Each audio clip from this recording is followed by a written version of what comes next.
Literally everything in my life since I got saved, I am and I have because of Him. Every single day, I'm gonna make something great. That's my way. Hey y'all, Tracy here. I know it has been forever since I've done a video. Excuse the hair and the eyebrows and everything else, child. My family is still on lockdown, so this is still Corona business going on. I just got dressed for y'all because that show was in my nice jammies. But you know, I just me and a few of my friends are reading this book, and one of the chapters we've been reading is talking about your testimony and having your testimony as I forget how he puts it, but I know in one part he even says like a weapon against the enemy.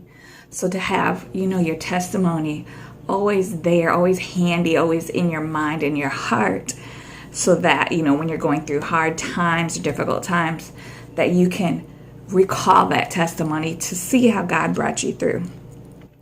So I've been thinking about that a lot this week. You know, what are some testimonies that I have? And unfortunately, I don't really keep a journal, so I don't have some written down like some people.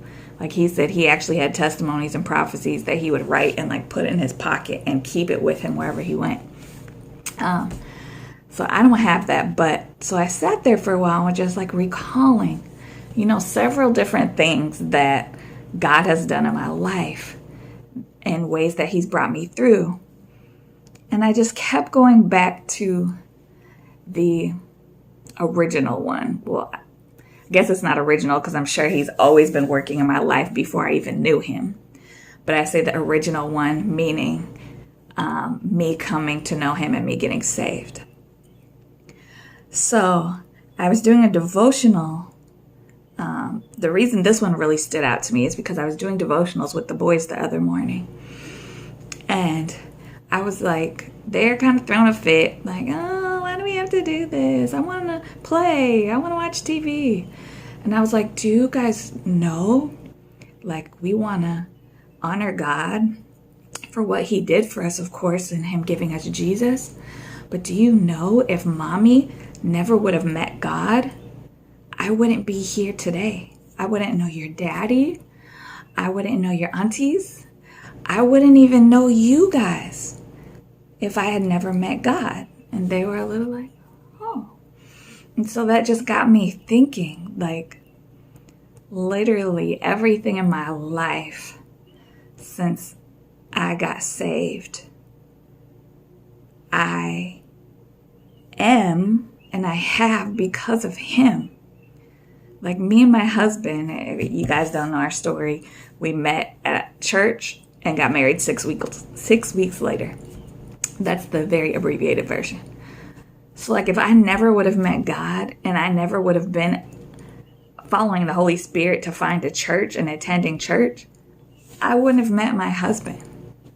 And if I wouldn't have met my husband, I wouldn't have moved probably to the places I've moved. And if I wouldn't have moved to the places I've moved, I wouldn't have met the community I've met that have helped us through some extremely difficult times. And if I never would have met God, I probably wouldn't have had my children, because I battled, as many of you know, battled infertility for 6.5 years. And it was literally my faith and pressing into my faith in God and holding on to prophetic words that I was given about children from people that know Him and from God Himself. That's what made me kept holding on to the promise until it manifested, and then our first son came. But if I never would have met God, all of these sequences of events wouldn't have happened in my life that led me to the place I'm in right now. And so I just wanted to share that. For those of you that know God, get your testimonies. Go back and ponder these things, because God has done some amazing things, and he saved you. And because he saved you, you are where you are now. For those of you that don't know God, I encourage you to seek him.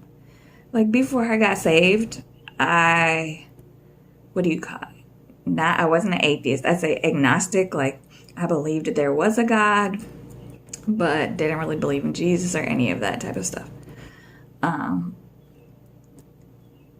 And so, like, I was like, and I didn't like Christians. I didn't. I thought they were hypocrites, and I didn't want to be bothered with them. So, like, I didn't really go seeking him. Like, God literally put people in my path that just kind of put him in my face, but not in a bad way. It wasn't like people were browbeating me over the head, like, you should be a Christian. You should do this, do this. No, it was actually, like, the first person was my best friend. And I met her working as a cashier in Target. And before she ever said anything to God about me, she just became my friend. And then she would just casually mention, like, God in her own life here and there. And then finally one day she invited me to church. But it wasn't like, it was just organic. It was just natural.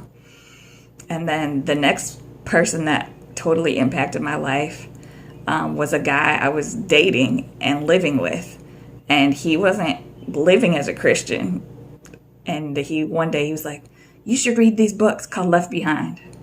And I was like, okay. And I'm like an avid reader, so he know I love to read. So I was like, okay.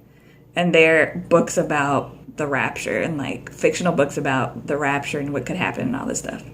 And it was like through those books that dove me deeper in my search for God. So like God used like one person that wasn't a Christian, and then one person that was, but not like a Christian. I was like, come on, I got to get you saved. You got to do this, to draw me to him.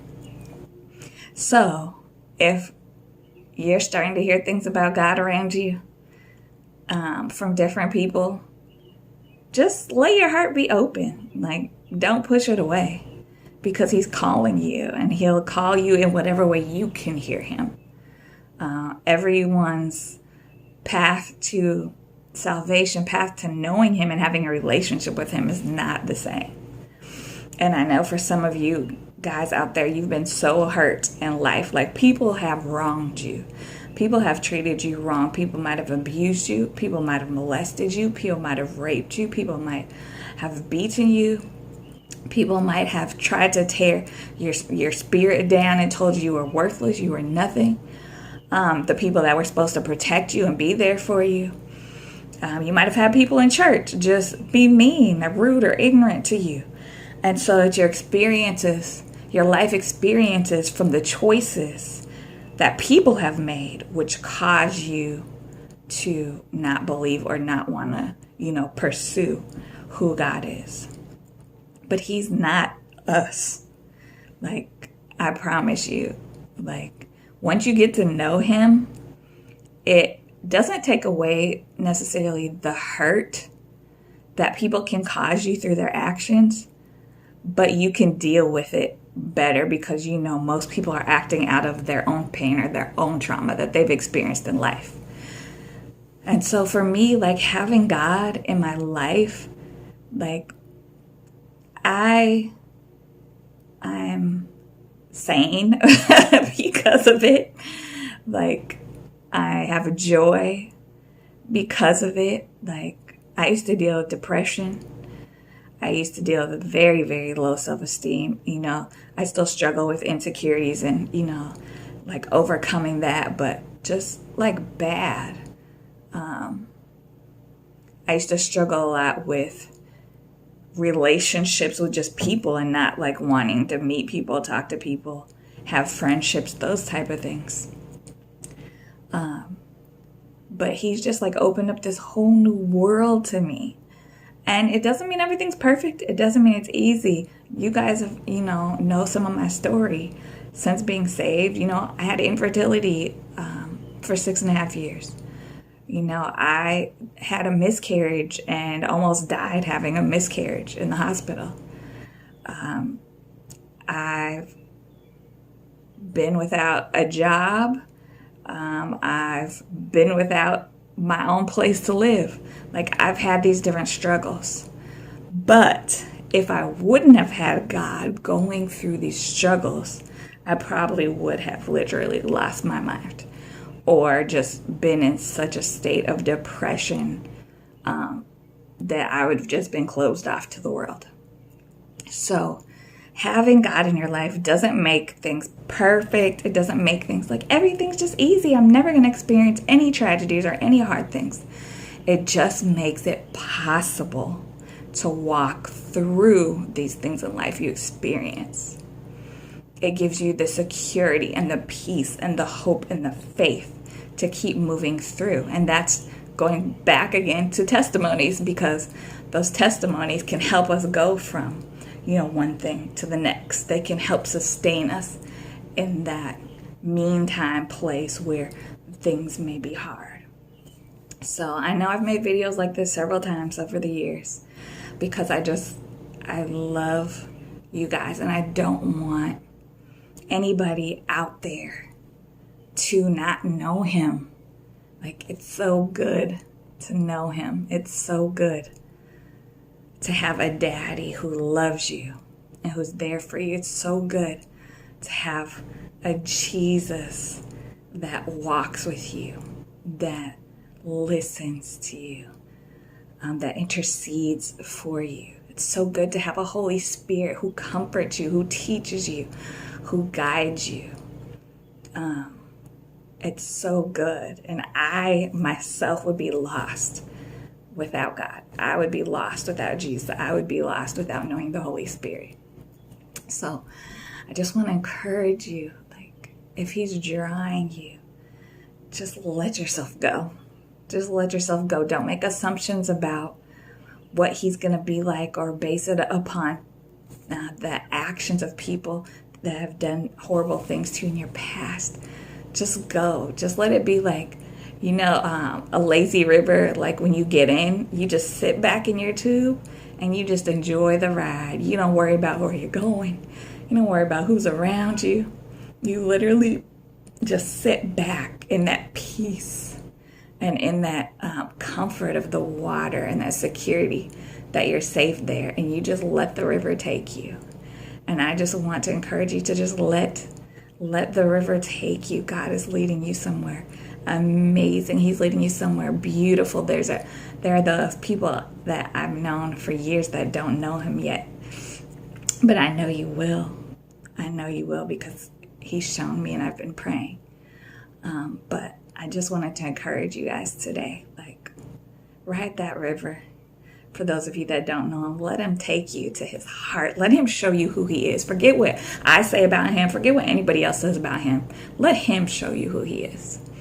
And for those of you that are believers that are going through right now, I just want to encourage you, get that testimony. Get your testimonies, write them down, read them, meditate on them, and know that God will bring you out. All right, thank you guys so much for listening. I know this was a little long, but I thank you so much for listening, and I will talk to you soon. Love you.